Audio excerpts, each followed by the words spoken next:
कल दोपहर 12 बजे लोकसभा में वक्फ बिल पेश होने वाला है। ये जो बिल है वो बीजेपी के सबसे बड़े सपनों में से एक है और ये जो बिल है वो बीजेपी के लिए टेंशन भी बढ़ा रहा है। बहुत सारे लोग ये कह रहे हैं कि गले की वो फांस बन गई है जो ना निगलते बन रहा है ना उगलते बन रहा है।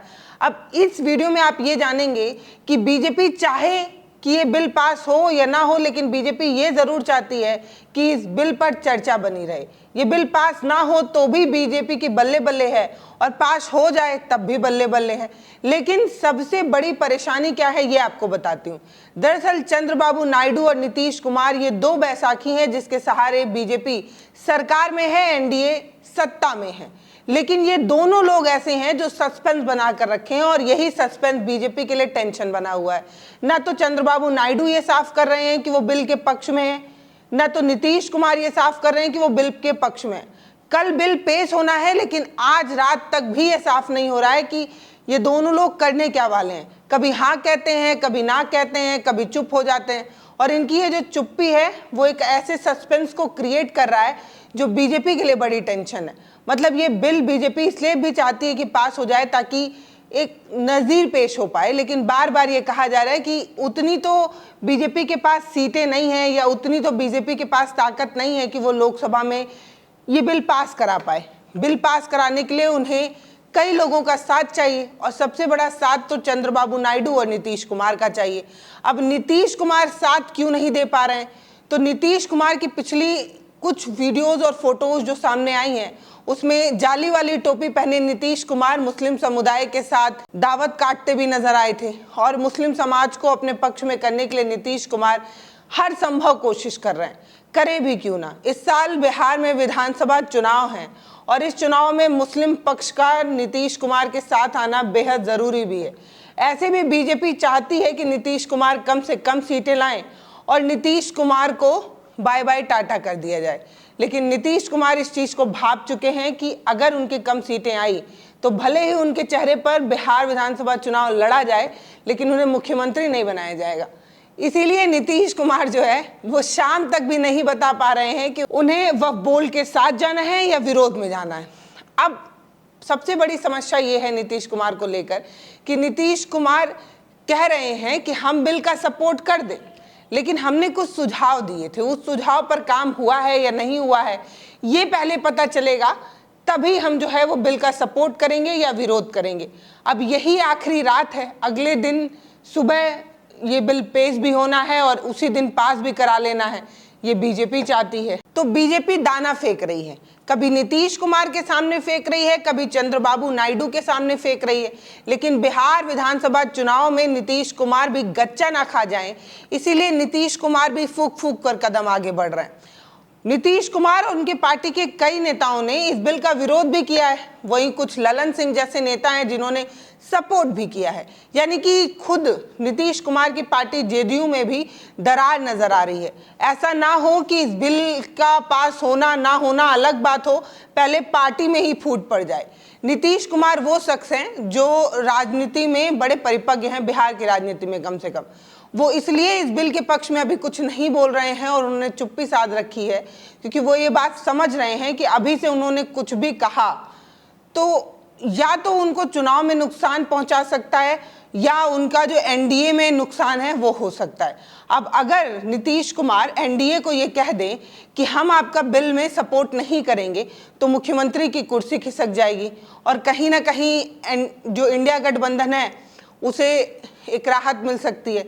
लेकिन नीतीश कुमार अपनी कुर्सी भी नहीं छोड़ना चाह रहे हैं, अपने बेटे के लिए राजनीतिक फील्ड भी तैयार करना चाह रहे हैं और वो ये भी चाह रहे हैं कि इधर से भी रसगुल्ला खा लें, उधर से भी रसगुल्ला खा लें और दोनों तरफ रसगुल्ला खाने के चक्कर में नीतीश कुमार जो है वो पिसे हुए हैं।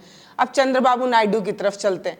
चंद्रबाबू नायडू जो हैं उन्होंने वक्फ बिल के लिए बहुत बार कह भी दिया है कि वो वक्फ संपत्तियों के संरक्षण में रहेंगे, वो मुस्लिम समुदाय के हित के लिए ऐसे भी कई काम करने की बात करते हैं। उन्होंने ही जो है वो छुट्टी 2 घंटे पहले करने का प्रस्ताव भी रख दिया था। यानी कि चंद्रबाबू नायडू वो हैं जो मुस्लिम समुदाय के लिए नई नई योजनाएं लाते रहते हैं। मतलब जो मस्जिद में रहने वाले हाफिज जी होते हैं या और जो लोग होते हैं उनको पेंशन देने और उनको तनख्वाह देने का काम भी जो है वो चंद्रबाबू नायडू करते हैं। मतलब इतने काम वो मुस्लिम समुदाय के लिए करते हैं, तो इससे आप अंदाजा लगा सकते हैं कि मुस्लिम वोट पाने के लिए चंद्रबाबू नायडू कितने आतुर हैं, या कितना वोट प्रतिशत जो है वो मुसलमानों का चंद्रबाबू नायडू को मिलता है।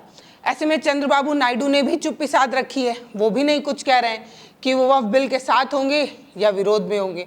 तो सबसे पहले आप ये जानिए कि पेच कहाँ फंसा। इससे पहले भी ये ऐसा बिल एक बार आता है और तब नीतीश कुमार और चंद्रबाबू नायडू विरोध करते हैं, और जब इन लोगों ने विरोध करना शुरू किया तब चिराग पासवान भी आ गए, तब बहुत सारे लोग जो है वो साथ में आ गए और इस बिल को जो है वो कहीं ना कहीं ठंडे बस्ते में डालना पड़ा। अब ईद खत्म होते ही अचानक से फिर से ये बिल आ गया है, क्योंकि ये जो बिल है वो बीजेपी के लिए बहुत ज़रूरी है। अब आप सोचेंगे बीजेपी के लिए ज़रूरी क्यों है, तो ये सबसे पहले जान लीजिए। दरअसल बीजेपी इस बिल को पास करा पाए या ना करा पाए, लेकिन वो ये ज़रूर चाहती है कि इस बिल पर चर्चा बनी रहे। इस बिल को चर्चाओं में रखने का कारण बहुत है। पहला कारण, राम मंदिर की तरह वो चाहती नहीं है कि राम मंदिर बन गया, राम मंदिर जहाँ पर बना उसका वोट भी बीजेपी को नहीं मिला, यानी कि मैटर सॉल्व हो गया और मलाई नहीं खा पाए। तो बीजेपी वाले ये चाहते हैं कि वक्फ बिल पर चर्चा होती रहे, भले बिल पास हो या ना हो।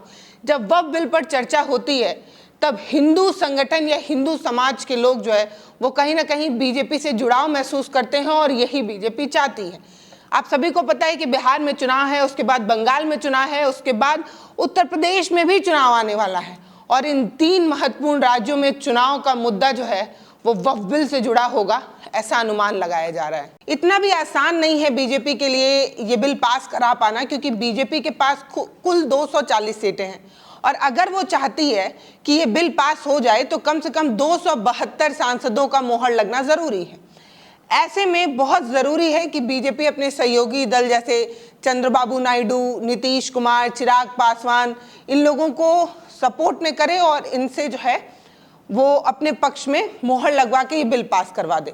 लेकिन चिराग पासवान की जब बात आती है तो अभी आपने देखा ही होगा, हाल ही में चिराग पासवान ने कहा था ये सब बकवास की बातें हैं कि रोड पर नमाज पढ़ना चाहिए या नहीं पढ़ना चाहिए, इससे भी ज़रूरी मुद्दे हैं, लेकिन उस पर चर्चा नहीं है। नवरात्रि में मीट की दुकान बंद होनी चाहिए, नहीं होनी चाहिए, ये सब बकवास बात है। ये बात चिराग पासवान ने कही, वो भी तब कही जब वो खुद एनडीए का एक हिस्सा हैं, जबकि तब कही जब वो मोदी जी को राम और अपने आप को हनुमान बताते हैं। मतलब भक्ति इनकी एनडीए में बहुत ज़्यादा है, लेकिन अपने आप को सेकुलर दिखाने की कोशिश ये भी पूरा कर रहे हैं, क्योंकि भाई साहब बिहार में चुनाव है, सबको सेकुलर बनना है, सबको मुस्लिम वोट भी चाहिए और सब मुसलमानों के हितैषी बनने की कोशिश भी कर रहे हैं। उसी क्रम में चिराग पासवान ने जो कुछ कहा था उसका कुछ हिस्सा आपको सुना देती हूँ। फालतू की बातें हैं ये सब, कोई ज़रूरत नहीं है। दशकों से ये सब होता आ रहा है। भारत का पुराना इतिहास रहा है जहाँ पे हर धर्म से आने वाले लोगों ने भाईचारे के तहत अपने अपने धर्म का विस्तार करते हुए बहुत ही सहज तरीके से जीवन व्यापन किया है। ऐसे में कौन कहाँ पे नमाज पढ़ेगा, तो नवरात्रों में दुकानें खुलेंगी बंद होंगी, ये सब फालतू की बातें हैं। कोई इस पर चर्चा की जरूरत नहीं है, गुंजाइश भी नहीं है। लोग अपनी राजनीतिक रोटियां सेकने की सोच की वजह से समाज में बंटवारा पैदा करने का प्रयास करते हैं, जो कि कतई उचित नहीं है। आज की तारीख में बड़े ज्वलंत विषय हैं जिसको लेकर चर्चा होनी चाहिए। दूसरों के धर्म या किसी के भी धर्म पे कम से कम राजनीतिक दलों को इसके ऊपर कोई टिप्पणी नहीं करनी चाहिए। ये व्यक्तिगत आस्था का विषय है। मैं मानता हूं जिस दिन धार्मिक संगठन, भले वो किसी भी धर्म से जुड़े हों, जिस दिन धार्मिक संगठन राजनीति या राजनीतिक दलों का संरक्षण करना बंद कर दें और जिस दिन राजनेता और राजनीतिक दल धर्म के विषयों में हस्तक्षेप करना बंद कर देंगे, तो कम से कम 90% समस्या वहीं पे हल हो जाएगी। समस्या तब उत्पन्न होती है जब राजनीतिक सोच के साथ इन विवादों को जन्म दिया जाता है। फालतू है, कोई जरूरत नहीं है। तो चिराग पासवान सेकुलर बनते हुए कह रहे थे कि सड़क पर नमाज पढ़ना नहीं पढ़ना ये एक धार्मिक विषय है और राजनीतिक पार्टियों को धार्मिक विषय से दूर रहना चाहिए। नवरात्रि में चिकन कटेगा, मटन बटेगा, नहीं बटेगा, ये सब धार्मिक मामला है और राजनीतिक पार्टियों को कम से कम धार्मिक मामलों में नहीं बोलना चाहिए। इस तरीके की बात कहकर चिराग पासवान अपने आप को सेकुलर नेता बताने की कोशिश कर रहे थे। जब उनसे इसी चीज पर सवाल पूछा गया कि वक्फ बिल के साथ हैं या नहीं, इस पर वो कहते हैं कि अभी तो बिल का ड्राफ्ट सामने ही नहीं आया है, पहले बिल पेश हो जाने दीजिए, बिल को पढ़ लेने दीजिए, उसकी जो कमियां होंगी वो पढ़ लेंगे, उसके बाद बात करेंगे। मतलब आप समझ रहे हैं, एक तरफ बीजेपी ये चाहती है कि कल ही बिल पेश हो और कल ही बिल को पास करा लिया जाए, दूसरी तरफ चिराग पासवान, नीतीश कुमार, चंद्रबाबू नायडू, ये लोग अभी असमंजस में ही पड़े हुए हैं कि वो साथ हैं या विरोध में हैं। तो ऐसे में बड़ी चिंता आज की रात को लेकर होगी कि आज की रात आखिर ऐसा बीजेपी क्या करेगी, आखिर ऐसी कौन से लॉलीपॉप इन 3-4 लोगों को थमाने वाली है, आखिर कौन सी मजबूरी इन 3-4 लोगों को बीजेपी देने वाली है, मतलब ईडी सीबीआई क्या दिखाने वाली है कि ये तीनों लोग रात भर में अपना मूड बना भी लें और बिल के सपोर्ट में भी आ जाएं। अब देखना दिलचस्प होगा कि अगले दिन सुबह क्या होता है। कल जब इस बिल पर चर्चा होगी तब कुल 8 घंटे का समय होगा। 12 बजे इस बिल को पेश किया जाएगा और उसके बाद इस बिल पर चर्चा होगी। माना ये जा रहा है कि ये चर्चा देर रात तक चल सकती है और बीजेपी ये चाहती है कि कल ही ये बिल पास भी करा दिया जाए। अगर बयानों को ध्यान दिया जाए तो नीतीश कुमार की पार्टी जेडीयू की तरफ से 2 तरीके के बयान आ रहे हैं। पहला, जेडीयू ये कहने की कोशिश कर रही है कि हमने कई सुझाव दिए हैं, हमारे सुझाव पर ध्यान दिया जा रहा है, हमारे सुझाव पर अगर ध्यान दिया गया है तो हम इस बिल के साथ हैं। वो ये कहने की कोशिश कर रही है कि हमने जो सुझाव दिए हैं उनमें से एक सुझाव ये है कि ये जो बिल पास हो रहा है वो आगे की डेट से लागू किया जाए, यानी कि पहले से जो भी ईदगाह, दरगाह, ये सारी चीज़ें बनी हुई हैं वो जस की तस बनी रहे, उन्हें तोड़ा ना जाए, आगे से इस बिल को लागू किया जाए, आगे आने वाले डेट में इसे लागू किया जाए। अब ये एकदम अजीब सी बात नहीं लगती है? मतलब सोच कर देखिए कि जिस तरीके से बीजेपी की रणनीति रही है, हर मस्जिद, हर दरगाह को देखकर कभी उसका छज्जा आगे निकल जाता है, कभी ऊपर वाली इमारत ज़्यादा आगे आ जाती है और इस बहाने से बार बार बुलडोजर चलाने की ये जो नीति है उसको लेकर साफ है कि बीजेपी 80 बनाम 20 की राजनीति करती है। लेकिन नीतीश कुमार ये कह रहे हैं कि हमने सुझाव दिया है कि ये बिल जो है वो आगे के डेट से लागू किया जाए, पीछे जो ईदगाह, बंदरगाह और जो मस्जिदें वगैरह हैं वो जस की तस बनी रहें। लेकिन इसके उलट एक बयान ये आता है जिसमें नीतीश कुमार की पार्टी की तरफ से ये कहा जाता है कि हम सबसे पहले जो असली वाला बिल है उसे देखेंगे, उसे पढ़ेंगे, उसे समझेंगे, उसके बाद उसका समर्थन करेंगे या नहीं करेंगे। पता है ऐसा क्यों है? ऐसा इसलिए है क्योंकि जालीदार टोपी पहनकर स्वागत ईद वाला कार्यक्रम करने के बावजूद भी नीतीश कुमार मुसलमानों के साथ नहीं आ पाए हैं या मुसलमानों पर अपना विश्वास नहीं जता पाए हैं। नीतीश कुमार ये पार्टी तो रखते हैं लेकिन उनकी पार्टी में बहुत सारे मुसलमान संगठनों ने विरोध कर दिया था और ये कहा था कि नीतीश कुमार की ये जो पार्टी है, ये जो इफ्तारी है उसमें हम नहीं जाएंगे। 7 बड़े ऐसे मुस्लिम संगठन थे जिन्होंने नीतीश कुमार के इफ्तार पार्टी का विरोध किया था। नीतीश कुमार ये बात समझ तो गए हैं कि उन्हें पैर फूक फूक कर रखना है। अब देखना यही होगा कि नीतीश कुमार कितना पैर फूक कर रखते हैं और नीतीश कुमार के कौन से दाव पर बीजेपी को फायदा होता है या नीतीश कुमार का नुकसान होता है।